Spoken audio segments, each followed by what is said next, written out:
She went to see Housemaid. I ain't want to see that. Yo, stop. He let her go. Yo, we're not talking about my family. What? Yep. She went to see I pull a without- flip on it. She went to see without you? I pull a flip on it. We can't talk about your girl. You brought it up. No. So we can't respond to you saying that your girl went to the... Why he can't? He got the track on the joint. Says the person who... No, I'm doing this. Go ahead. Oh. No, I just said I'm a straight man. But if you wasn't, he's saying. But I am. If I wasn't a straight man, you'd be bent over somewhere. I said it. You be a dead man. That's what you be. You be a dead nigga. Be the end of all this. You better want something else. You'll be an ice pop. You better want you something else. No, I did not have when I woke up this morning. You fucking ice on my bingo. Yo, it ain't on. Ice got absolutely cooked on the Joe Budden podcast, and you could feel the heat immediately. He got super sensitive, and there were two major moments this past week where Ice was right in the line of fire, and it even escalated to him threatening to expose his so-called newer couch buddy, which is wild. Emmanuel was visibly frustrated with Ice, and you could hear it in his tone. Joe once again tried to cape for Ice and play defense, and honestly, this just adds another entry to what I call the Ice-sensitive files. I've been quietly clocking this for the past 2 to 3 years. Cast members clearly don't feel comfortable going at Ice because he makes the whole room awkward. He gets moody, and both of these moments were perfect examples of that exact pattern. First off, Ice snapped at Ish after Ish joked about exposing something, and Ice immediately fired back with, "If you take it there, I'm taking it further," which told you everything you needed to know. The track on the joint says the person who... No, I'm doing this. Go ahead. Oh, shit. No, I'm not. Now, let's be real. It's no secret that Ice does not play when people joke about his family. And when Ice says family, he's talking about his girlfriend. Anytime her name comes up on the pod, Ice immediately shuts it down. But here's where it got weird. Ice was like, "Yeah, but when you do this, Ish," and everyone's sitting there like, wait, what exactly is Ish doing? What is Ice even trying to imply about Ish?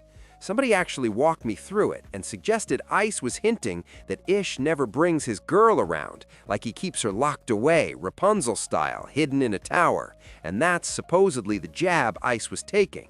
But here's what made the exchange awkward. Ice himself opened the door to the topic. Then when they asked him a super basic, non-invasive question about his girl, he froze up. He instantly hit them with, "Nah, I don't want to talk about my family." And I gotta say, that's dangerous territory, and I don't think the cast or even Joe fully realizes it. Because if Ice can do that, then anyone on the cast can do that. What happens when someone brings up Imani and his relationships, and he says, "I don't want to talk about that"? That starts to make the show feel closed off, like we barely know the people we're listening to.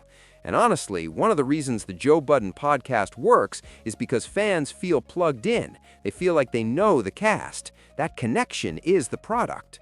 But there was another moment this week that really stood out to me.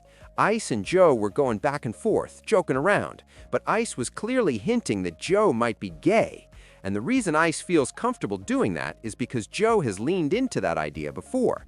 Not saying it's fact, but Joe's played with the narrative. He's dropped innuendos. He's even joked about situations like the whole Lil Fizz thing. Small for me, man. You know what? This nigga here. I'll break that little boy. You know what? Talking about somebody backed into a corner and wilding out, saying all types of stuff. He's also gone there with Lil Nas X, joking about the BBL and how it was sitting leaning way too far into it, to the point where even Maul looked uncomfortable and straight up weirded out watching it unfold. It's out there, little Nas X. Yeah, curly wig on. Little chocolate drop, yeah. If I was really bisexual, I would get him to end his career. This wasn't recent. It goes back a while. That's why you can see Joe has been laying the foundation for this kind of speculation over time. Even if he isn't gay, the way he talks and jokes definitely opens the door to people thinking he might play both sides. And yeah, Joe gets plenty of women, but let's be honest, there are plenty of guys who get women and still mess with men too. Personally, I don't think Joe is actually gay, but the way he jokes about it is reckless. To a lot of people watching, it easily comes off as, oh, okay, so he is. But whatever, that part isn't even the main point. Ice kept throwing little shots, dropping insinuations, repeatedly trying to hint like, oh, you gay, or at least something very close to that. Then Joe escalated it and basically said if I was gay, there wouldn't be a thing you could do, Ice, to stop me from taking your manhood. And you'd be bent over somewhere. You be a dead man. That's what you be. You be a dead. Be the end of all this. That's exactly it. Like Big Pun said, when you wake up, your manhood might be gone. And you could see it all over Ice's face. He was clearly bothered. That reaction told you everything about someone who absolutely hates being joked with in any capacity. But here's the irony that makes this whole moment wild. Ice was doing the exact same thing to other people. No, I just said I'm a straight man. What if you wasn't, he's saying? But I am.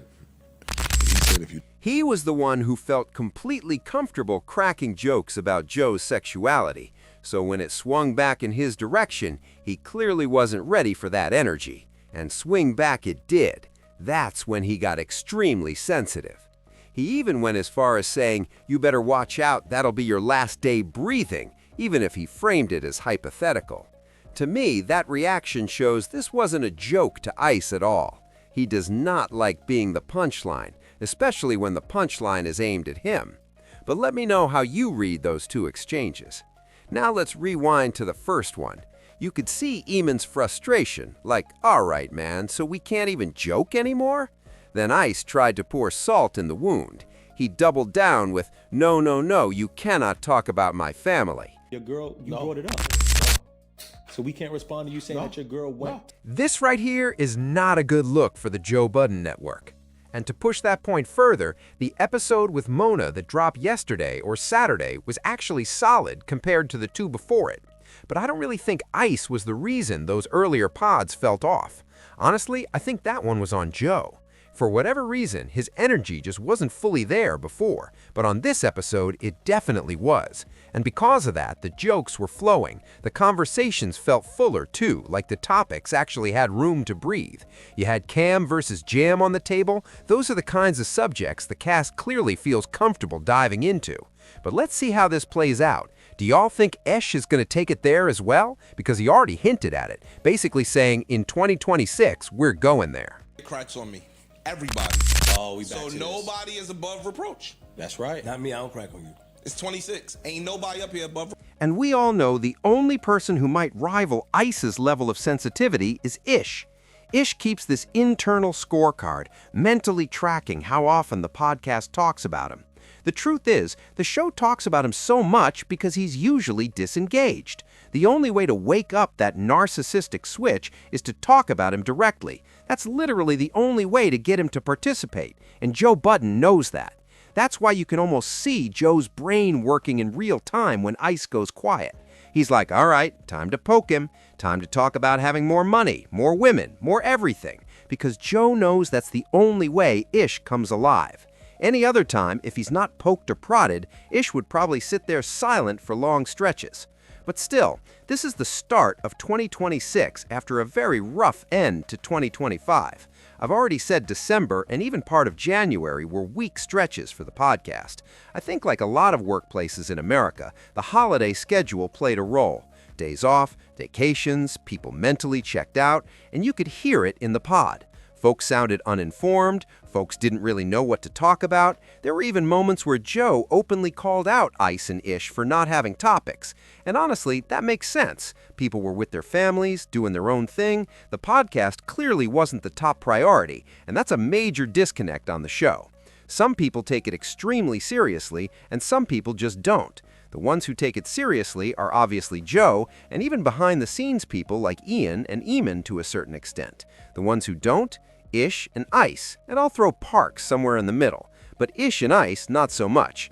And what's ironic is the people who take it the least serious are also the most sensitive. So let me know what y'all think about these two Ice moments, and also the threats flying between Ice and Ish, because now we're at a place where they're openly threatening to expose each other. Who thought we'd ever get here? I know I didn't. And honestly, I wouldn't be surprised if within the next few episodes, we get a real clash. This could easily turn into Joe Budden's next viral moment. Ice finally snapping, going off on the cast, and actually taking it all the way there. because right now he keeps driving the car toward the cliff but never goes over. The last time he really did was when he cursed out Queen's Flip, and even then he apologized later. So the question is he really ready for that?